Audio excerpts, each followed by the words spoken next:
Se você assiste à mídia tradicional, provavelmente não ouviu falar muito sobre este assunto, ou ao menos tenha já ouvido falar sobre o país El Salvador. Você talvez pode se espantar com tudo que este vídeo tem para te mostrar sobre um pequeno país situado próximo a nós na América Central, pois este pequeno país é um paraíso natural com uma bela costa oceânica, mas é um inferno de um lugar para se viver em paz e com segurança. Ou pelo menos era um inferno.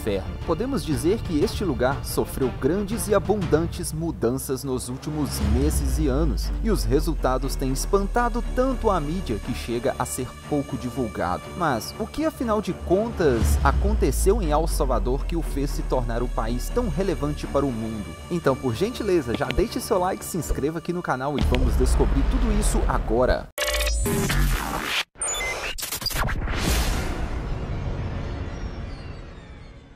El Salvador é um lindo país com cerca de 6,5 milhões de habitantes, fazendo costa para o Oceano Pacífico. O lugar é um ótimo destino para os amantes do surf, e é por causa das boas e belas ondas deste lugar que muitos turistas vão para o país. Mas infelizmente seu histórico de civilidade não é muito bom. O país foi colônia da Espanha e conseguiu sua independência em 1821. De lá até os dias de hoje, teve períodos de ditaduras com presidentes militares, e já na metade do século XX para frente também cresceram os grupos de guerrilhas esquerdistas, principalmente por influência da Revolução Cubana. Já nos anos 80 e começo dos 90, o país se via em uma incessante guerra civil, fato que durou até 1992, quando um acordo de paz cessou um período de 12 anos de guerra civil. Mas o que ficou de herança desta época foi a proliferação de muitas facções e gangues. Mesmo com eleições democráticas estabelecidas e a manutenção de uma república, o país se viu em uma crescente onda de violência entre esses grupos e o domínio de regiões. Ou seja, parece que não tinha mudado muita coisa. O problema só foi diluído e o país continuava sendo atrasado, instável e violento. E foi assim como um bom país subdesenvolvido das Américas que El Salvador foi tocando ano após ano sem muito sucesso dos governos em conter este mal, fazendo a sociedade ser cada vez mais refém desses grupos criminosos. Enfim, se já não bastasse o Estado para mandar na sua vida, ainda tinha os bandidos.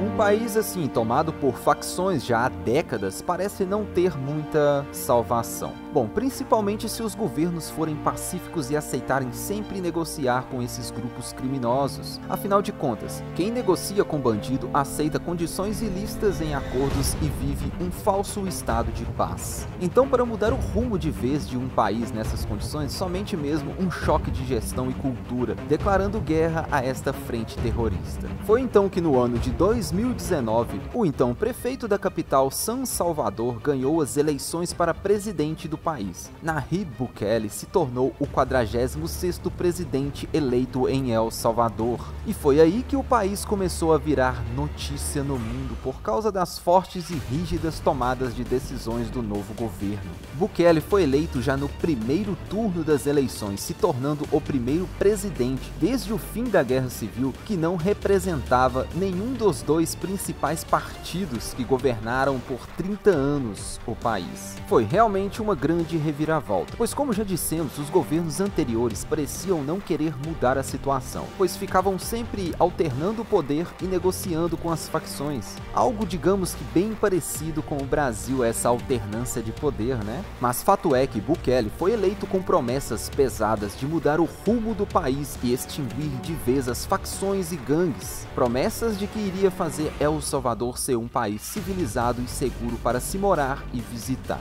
E já em setembro de 2019, Bukele criou a Comissão Internacional contra a Impunidade em El Salvador, antes de completar 100 dias de governo. 2 meses depois, ele toma a decisão de expulsar do país a diplomacia venezuelana do regime de Nicolás Maduro, cortando relações com o país. E já neste começo de seu governo, Bukele conseguiu números gigantes de aprovação da população, o que o deu força para continuar os projetos. Neste meio tempo, alguns políticos e até juízes também caíram por terem envolvimentos com as facções.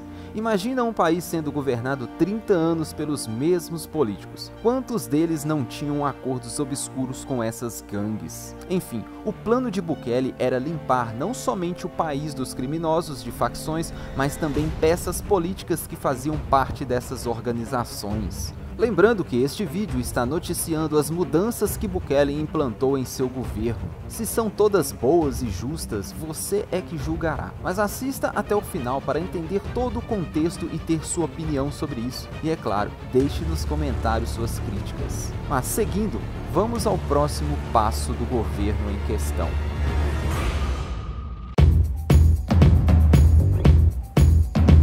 No dia 8 de junho de 2021, El Salvador se tornou o primeiro país do mundo a declarar Bitcoin como moeda de troca legal. A chamada Lei Bitcoin foi aprovada no parlamento com 62 votos de um total de 84 deputados. Essa legislação estabeleceu que todos os agentes econômicos podiam e deviam passar a receber Bitcoin como forma de pagamento quando oferecido pela pessoa que adquire um bem ou serviço. Esta notícia foi recebida com enorme entusiasmo pela comunidade mundial de criptomoedas e representou um marco histórico para o Bitcoin. E como não podia ser diferente, tal medida foi criticada pelo Fundo Monetário Internacional, que classificou a nova lei como um perigo para a estabilidade e integridade financeira do país e do mundo. Basicamente, burocratas com medo de perder o próprio poder. Agora vamos analisar esta atitude do governo de El Salvador. Bem, Bukele simplesmente conseguiu implantar uma moeda que nem ele nem ninguém tem controle absoluto. Uma moeda que em tese é deflacionária. Que país no mundo até hoje teve coragem de fazer isso? Perder o poder de imprimir sua própria moeda? Bom, acho que nenhum. E é este exatamente o mal dos países sul-americanos hoje, que estão sofrendo com inflação. Ou melhor, suas populações estão sofrendo. Países como Venezuela, Argentina, Colômbia imprimem dinheiro como se não houvesse amanhã e assim geram o desequilíbrio monetário, fazendo com que o dinheiro do cidadão perca cada dia mais o seu valor e poder de compra com relação ao resto do mundo. Enfim, cabe críticas ao governo Bukele por essa atitude de adotar o Bitcoin? Bom, se pensarmos pela questão do Bitcoin ser uma moeda ainda muito instável em seu valor, sim, até cabe uma crítica. Mas o país hoje tem duas moedas como suas oficiais, o dólar americano e o Bitcoin. Sendo assim, a única conclusão que chegamos é que Bukele está livrando seu povo de ser escravo de um futuro governo que podia tomar atitudes econômicas que levaria o país a um caos econômico inflacionário como os vizinhos venezuelanos e argentinos. Nada dá mais poder a um governo do que ser dono da máquina de imprimir o seu dinheiro. E qual sua opinião sobre isso? Gostaria de estar vivendo em um país que tem uma moeda descentralizada juntamente com a moeda mais forte do mundo, no caso o dólar? Deixa aí nos comentários sua visão sobre isso. E lembrando que o presidente Bukele tem um convite para você. Em suas redes sociais, ele divulgou um pôster em estilo vintage americano convidando as pessoas a se mudarem para El Salvador, que ele chama de a nova terra da liberdade. O cartaz destaca as realizações do governo em áreas como segurança e política monetária, enfatizando a ausência de crises de fentanil, tiroteios e saques, graças às medidas de segurança adotadas.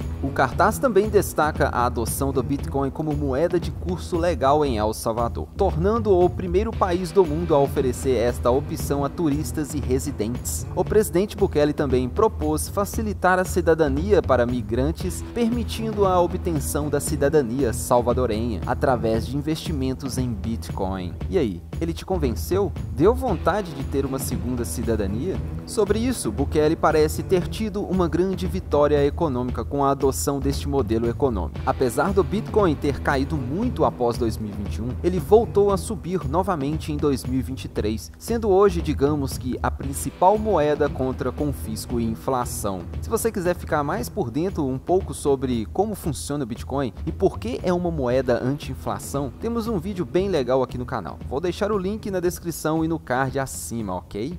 Mas e a questão da violência e segurança do país, que era o principal problema de El Salvador? Bukele conseguiu dar um jeito nisso? Bem, é agora que as coisas ficam sérias de vez.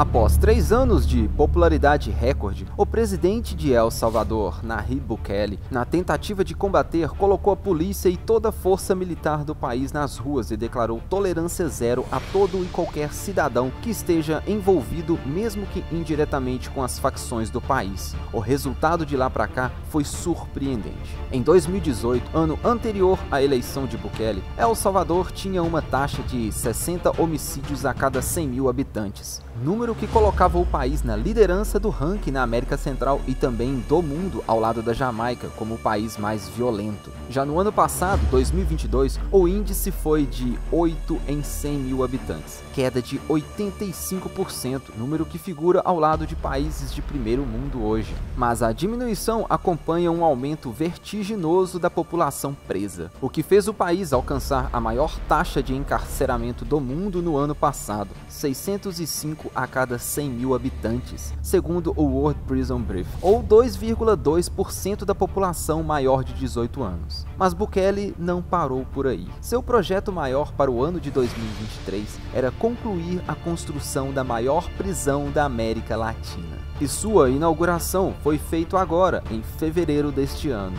A mega prisão, conhecida como Centro de Confinamento do Terrorismo, abrigará os terroristas que tanto sofrimento causaram à população do país, disse o governo em nota. Bukele fez questão de divulgar as imagens feitas pelo governo demonstrando a transferência dos presos para a nova penitenciária de segurança máxima. A prisão foi construída em uma área rural isolada, em um vale a cerca de 70 quilômetros da capital San Salvador. A propriedade de 166 hectares conta com 10 pavilhões e capacidade para 40 mil detentos. O local tem ainda um sistema independente de abastecimento de eletricidade e água potável. Para garantir a segurança máxima, as celas são feitas de concreto e possuem grossas barras de aço. Além disso, a prisão conta com um muro de 2 km, que será vigiado dia e noite por 600 soldados das Forças Armadas e 250 policiais. Em fala, o ministro da Justiça de El Salvador disse que qualquer pessoa pertencente a uma estrutura terrorista vai entrar neste centro de confinamento e todos eles terão que trabalhar aqui na prisão. Bem, com todas essas atitudes, o governo de Bukele vem enfrentando duras repreensões de ONGs dos direitos humanos. Não podia ser diferente, né? Mas em meio a isso tudo, o governo de Bukele, para ter mais eficiência nas prisões e combate às facções, aprovou no Congresso um regime de emergência que autoriza prisões sem mandato. O chamado regime de exceção, que dá plenos poderes ao Estado para suspensão do prazo máximo de 72 horas para detenção administrativa e a inviolabilidade das correspondências e telecomunicações, liberando o uso indiscriminado de grampos telefônicos. Com isso, o governo vem sendo criticado por parte da mídia, opositores e, é claro, pelas organizações de direitos humanos, tendo alegações de que pessoas inocentes também estão sendo presas no meio do bolo. Mas a popularidade do presidente Bukele nunca esteve tão alta, ficando entre 85% e 90% de aprovação da população. E então, seria Bukele o ditador mais legal do mundo? Lembrando que a democracia é a ditadura da maioria. E você, achou válido todas essas manobras do presidente para encarcerar todo e qualquer membro de facções criminosas do país? Para você, bandido bom é morto ou preso? Me diga aí embaixo se concorda. E obrigado a você que chegou até aqui. Se gostou desse vídeo, deixe seu like e não se esqueça de se inscrever no canal para não perder os próximos. Aqui falamos sobre geopolítica, economia, tecnologia e grandes histórias. Neste que foi mais um episódio de Incríveis Números. Obrigado pela companhia. Até mais!